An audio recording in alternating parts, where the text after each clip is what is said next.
मित्रांनो, काही पुस्तकं अशी असतात की ते माणसाचं मस्तक घडवतात, तर काही पुस्तकं अशी असतात की ते खऱ्या अर्थानं सत्ताधाऱ्यांना सत्तेतून खाली खेचण्याचं काम करतात. आज आपण अशाच एका पुस्तकावर चर्चा करणार आहोत, जे पुस्तक खरं तर मनमोहन सिंग यांच्या संदर्भानं लिहिलेलं आहे. संजय बारू लिखित द ॲक्सिडेंटल प्राईम मिनिस्टर या पुस्तकावर आज आपण चर्चा करणार आहोत. ज्या पुस्तकामुळे खरं तर या देशाची सत्ता बदलली का, किंवा या देशामध्ये खरंच काँग्रेस पानिपत होण्यामध्ये या पुस्तकाची काही मदत आहे का, अशा विविध अंगाने या पुस्तकावर आपण चर्चा करणार आहोत. नमस्कार, मी डॉक्टर नागराज मगरे, शब्दयोद्धा लाईव्ह मध्ये आपल्या सर्वांचं मनपूर्वक स्वागत. आपण आमच्या चॅनलवरती नवीन असाल तर खालचं काळं बटन दाबून सबस्क्राईब करा, जेणेकरून आमचे नवे नवे व्हिडिओज आपल्यापर्यंत येतील. तर आपण चर्चा करत होतो की संजय बारू यांच्या खरं एका पुस्तकावरती, यांच्या पुस्तकाचं नाव होतं द ॲक्सिडेंटल प्राईम मिनिस्टर. हे पुस्तक मुळामध्ये प्रकाशित केलं पेंग्विन प्रकाशन यांनी, आणि त्यानंतर मराठी अनुवाद झाल्यानंतर हे पुस्तक प्रकाशित केलं मेहता पब्लिकेशन यांनी. या पुस्तकाने नेमकी महाराष्ट्राच्या नव्हे तर देशाच्या राजकारणात नेमकी काय उलथापालथ घडली हे आपल्या सर्वांना माहीत आहे. माहीत नसेल तर हा व्हिडिओ शेवटपर्यंत पहा. आपल्याला सांगता येईल की खरं तर संजय बारू यांचं हे पुस्तक 2014ला प्रकाशित झालं. संजय बारू नेमके कोण होते, तर संजय बारू हे जे आहेत ते मनमोहन सिंग यांचे सल्लागार होते, माध्यम सल्लागार होते. आणि माध्यम सल्लागार असताना त्यांनी 2004 ते 2004, 5, 6, 7 आणि 8 या काळामध्ये त्यांनी त्यांचे माध्यम सल्लागार म्हणून काम केलं होतं, ते संजय बारू. आणि मनमोहन सिंगांचे माध्यम सल्लागार असल्यानंतर त्यांना आलेले अनुभव आणि मनमोहन सिंग यांच्या हातात सत्ता कशी नाही, ही या पुस्तकात त्यांनी काही दावे केले आहेत. त्या दाव्यांचा विचार आपण खरं तर करणार आहोत.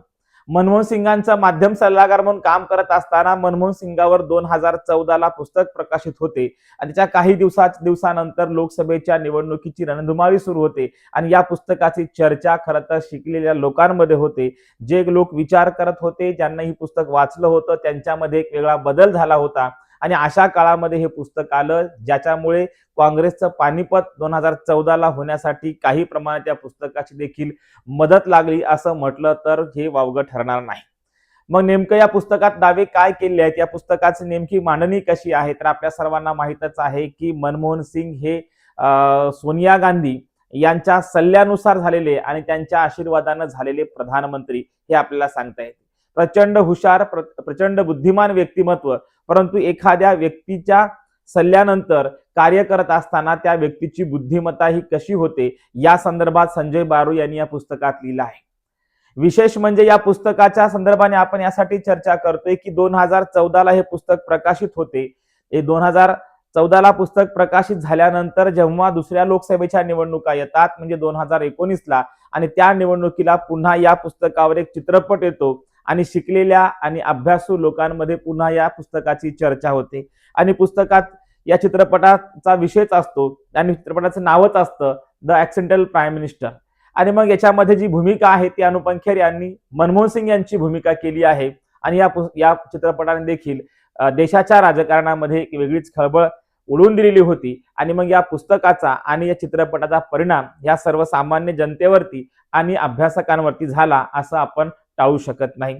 आणि मग या सर्व अनुषंगाने द ॲक्सिडेंटल प्राईम मिनिस्टर या पुस्तकामध्ये संजय बारूंनी काही दावे केले होते की मनमोहन सिंग हे वास्तव सत्ता प्रमुख नाहीत, तर वास्तव सत्ता प्रमुख ह्या सोनिया गांधी आहेत. वास्तव सत्ता प्रमुख ह्या पक्ष नेतृत्वाच्या हातामध्ये आहे. त्यामुळे ते फक्त एक शोभेची वस्तू होऊन बसलेले होते, असे त्यांचे माध्यम सल्लागार संजय बारू हे मांडत होते. या पुस्तकात त्यांनी अनेक दावे केले. कालांतराने दाव्यांचं खंडन देखील करण्यात आलं, परंतु काही गोष्टी मात्र या पुस्तकाच्या माध्यमातून जनसामान्यांसमोर आल्या. आणि या पुस्तकाचा परिणाम खरं तर काँग्रेसच्या पानिपतामध्ये झालाय का, हा संशोधनाचा मुद्दा असणार आहे.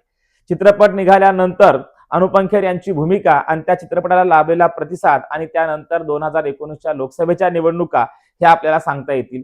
काँग्रेसचे पानिपत होण्यापाठीमागे हे पुस्तक का कारणीभूत आहे, कारण या पुस्तकात काही दावे केले होते. तर पहिला दावा असा होता की निर्णय घेत असताना निर्णय प्रक्रियेमध्ये मनमोहन सिंग यांना खरं तर बाजूला ठेवून पक्ष नेतृत्व निर्णय घेत आहे.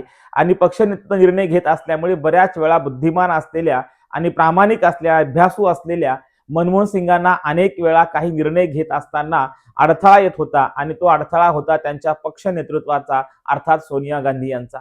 त्यामुळे स्वाभाविक आहे की या पुस्तकाने ती खळबळ देशभरामध्ये निर्माण झाली आणि मनमोहन सिंग हे अभ्यासू आहेत, हुशार आहेत, प्रामाणिक आहेत, परंतु सोनिया गांधी यांच्या सल्ल्यानुसार ते काम करतात असा शिक्का मनमोहन सिंग यांच्यावरती बसला. त्यानंतर आपल्याला सांगता येईल की सत्तेचं केंद्र हे खऱ्या अर्थानं सोनिया गांधी होत्या असा देखील दावा हे पुस्तक करते. आणि मग या पुस्तकाच्या माध्यमातून खरं तर या पुस्तकाला आज पुन्हा एकदा नव्यानं चर्चेला घेण्यामागचं कारणच आहे की एखादं पुस्तक, एखादी कविता, एखादा कविता संग्रह सत्तेतून कसं एखाद्या राजाला खाली आणते आणि एखाद्या व्यक्तीला किंवा व्यक्ती समुदायाला सत्तेमध्ये नेऊन बसवते, हे या पुस्तकावरून आपल्याला सांगता येते. त्यामुळे सत्तेची गणितं अनेक वेळा पुस्तक आणि कविता मांडत असतात. आपण पाहिलं असेल की नेल्सन मंडेला असतील किंवा अनेक देशांमधले जे काही राज्यकर्ते आहेत त्यांना सत्तेच्या खाली खेचण्याचं काम अनेक वेळा कवितांनी आणि काही पुस्तकांनी केलं, हे आपल्याला नाकारता येत नाही. आणि मग हे युवा वर्गामध्ये 2014ला हे पुस्तक झपाट्याने विकलं गेलं आणि अनेक युवकांमध्ये असा संदेश गेला की सोनिया गांधी ह्या मनमोहन सिंगांवरती सत्ता गाजवतात, सत्तेचं केंद्र हे सोनिया गांधी यांच्याकडे आहे, मनमोहन सिंग हे केवळ फक्त प्यादा आहेत आणि म्हणून मनमोहन सिंगांना सत्तेमध्ये काहीच नेतृत्व करण्याची संधी मिळत नाही, त्यांना अनेक बंधने येतात, असा या पुस्तकाचा दावा खरं तर सर्वसामान्य लोकांपर्यंत गेला. आणि मनमोहन सिंगांच्या बद्दल एक प्रामाणिक, बुद्धिमान, अभ्यासू नेता असूनही त्यांच्याबद्दल अनेक वेळा मीम्स तयार झाले, सोशल मीडियामध्ये त्यांच्याबद्दल बोलण्यात आलं आणि खरं तर या पुस्तकाच्या माध्यमातून पुन्हा चर्चा झाली की सोनिया गांधीच्या वास्तव प्रमुख आहेत, वास्तव सत्तास्थानी आहेत. आणि मग ही निर्णय प्रक्रिया आणि मनमोहन सिंग असा जेव्हा आपण विचार करतो तेव्हा चांगलं नेतृत्व लाभलेलं असताना देखील मनमोहन सिंगांना या संदर्भात काहीच काम करता आलं नाही असं त्यांचं मत आहे. परंतु या पुस्तकामध्ये 2008-9 दरम्यान झालेला अमेरिकेशी अणुकरार, त्या करारावर मात्र संजय बारू यांनी अतिशय मार्मिक आणि एकूणच मनमोहन सिंग यांच्या बुद्धिमत्तेचा, त्यांच्या प्रामाणिकपणाचा त्यांनी खऱ्या अर्थानं दाखला दिलेला आहे.